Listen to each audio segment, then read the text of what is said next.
Hello， 大家好，今日咧同大家介紹一個涼拌脆藕片，主要嘅材料有，我哋首先買一節嘅蓮藕返嚟，揀比較幼身個部分，因為呢部分咧澱粉比較少，水分比較多，咁咧就會爽脆啲嘅。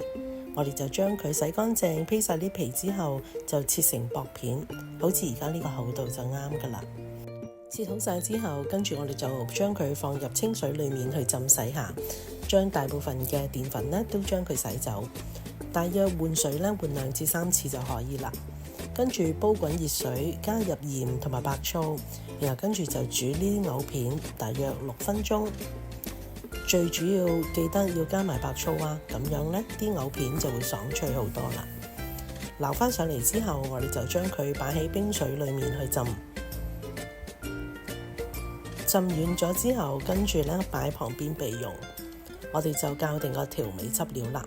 我哋將薑米、指天椒粒、蒜蓉、葱花，跟住加入2茶匙嘅生抽、1茶匙嘅蠔油，跟住3茶匙嘅鎮江醋、3茶匙嘅白糖、1茶匙嘅芝麻。然後跟住就將啲熱油灒入去呢一啲嘅調味料裡面，加埋芫茜，然後跟住將佢撈勻。將剛才我哋已經吸乾咗水分嘅藕片同呢啲嘅汁料一齊撈勻，令到每一個藕片都可以染滿呢一啲嘅調味料。將佢撈勻之後，如果試味你認為唔夠嘅，再可以用白糖同埋香醋做最後嘅調味。跟住我哋喺上碟之前，再加少少嘅麻油嚟提香，咁就完成㗎啦。